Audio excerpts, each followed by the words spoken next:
안녕하세요. 그나무타임입니다.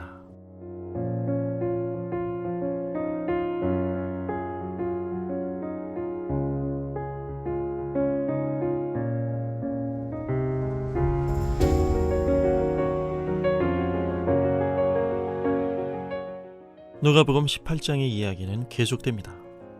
오늘 본문은 예수님께서 예루살렘을 향하여 가시는 도중 여리고에 가까이 이르셨을 때에 일어난 일입니다. 어떤 눈먼 사람이 길가에 앉아 구걸을 하고 있다가 무리가 웅성거리며 지나가는 소리를 듣고서 무슨 일이 일어났느냐고 물어봅니다. 사람들이 나사렛 사람 예수가 지나가신다고 일러주자 그는 힘을 다해 외칩니다. 다윗의 자손 예수님, 나를 불쌍히 여겨주십시오. 사람들이 떠들지 말라고 그를 꾸짖었으나 그는 더욱더 크게 소리를 지릅니다. 다윗의 자손이여, 나를 불쌍히 여겨주십시오. 예수님께서 그 소리를 들으시고 걸음을 멈추십니다. 그를 데려오라고 하십니다. 예수님께서 그에게 물으십니다. 나에게 바라는 것이 무엇이냐? 그가 말합니다. 내가 다시 볼 수 있게 해주십시오. 예수님께서 명하시자 그는 곧 보게 되었고 하나님께 영광을 돌리면서 예수님을 따라갑니다. 사람들은 이 광경을 보고서 모두 하나님께 찬양을 드립니다. 우리는 18장의 이야기의 흐름 속에서 여러 등장인물들을 만났습니다. 자신만의 종교적 기준으로 타인을 씹을 줄만 알았지 하나님 앞에 자기를 비춰보지 못한 바리새인, 탁월한 종교성으로 주님께 영생을 어필하려고 했으나 결국 하나님께 나아가지 못하고 보여지는 사람들의 평판과 자신의 물질적 소유 안에 갇혀버린 부자 청년, 그리고 예루살렘에서 펼쳐질 예수님의 순환 예고 앞에 깨달음이 전혀 없는 제자들, 이런 이야기들을 배경으로 하여 오늘의 사건이 전개됩니다. 오늘 본문의 눈먼 사람을 마가복음에서는 바디메오라고 그 이름을 밝혀주고 있습니다. 그런데 말입니다. 우리의 시선을 끄는 건 이 눈먼 사람에게는 예수님께 대한 분명한 이해가 있었다는 사실입니다. 그는 예수님을 향하여 당시 사람들이 스스럼 없이 사용했던 간편한 약칭인 나사렛 사람 예수라 하지 않고 다윗의 자손이여, 나를 불쌍히 여겨주십시오. 고 외칩니다. 이 표현은 누가복음을 통틀어 여기에서만 나옵니다. 앞서 예수님께서는 제자들에게 자신이 예루살렘에서 당하게 될 고난과 죽음, 그리고 부활이 구약 예언의 성취인 것을 말씀하셨습니다.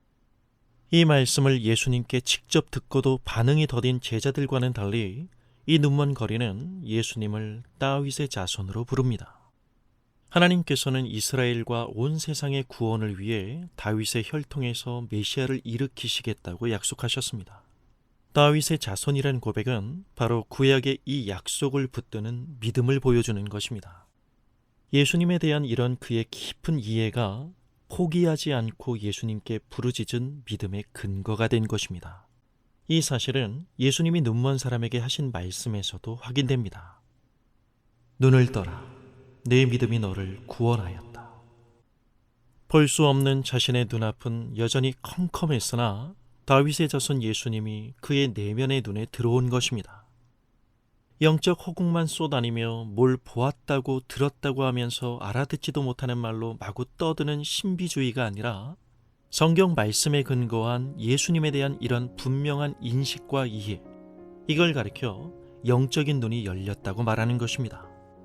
단지 자신의 잃은 시력을 되찾는 기적을 넘어서서 그는 부자 청년의 탁월한 종교성으로도 넘볼 수 없었던 하나님의 구원을 받습니다.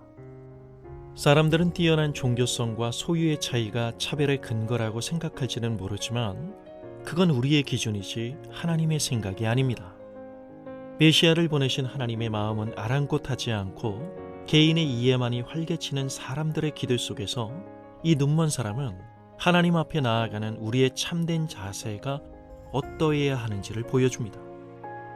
다윗의 자손이여, 나를 불쌍히 여겨주십시오. 누가 오버랩되죠? 앞서 언급됐던 바리새인과 대비됐던 세리를 기억하시나요? 오 하나님, 죄 많은 저에게 자비를 베풀어 주십시오. 하나님께 한눈에 띄는 차이는 바로 이런 것입니다. 더 이상 더할 것도 뺄 것도 없는 하나님의 흘러넘치는 은혜 앞에서 우리에게 필요한 건 더 많은 기대가 아니라 주님의 주님 되심 앞에 나 자신을 낮추는 더 많은 겸손일 것입니다. 주님의 은혜 없이는 내가 살 수 없다는 이 고백은 실험의 결과가 아니라 오늘을 살아가게 하는 하나님의 선물이기 때문입니다. 전혀 보지 못하던 사람이 눈을 떴다면 어떻겠어요? 보고 싶은 것, 하고 싶은 것이 한가득 생겼을 것입니다. 그런데 소경 바디메오는 눈을 뜨자마자 마주한 예수님을 따라갑니다. 내 모든 소유를 가난한 사람들에게 나눠주고 와서 나를 따르라는 예수님 앞에 등을 보이고 돌아간 그 부자 청년이 가슴에 아려옵니다. 그렇다면 오늘 본문 소경이 눈을 뜬 사건을 통하여 누가가 던지는 메시지는 뭘까요? 이런 게 아닐까요? 누가 진짜 소경인가? 감사합니다.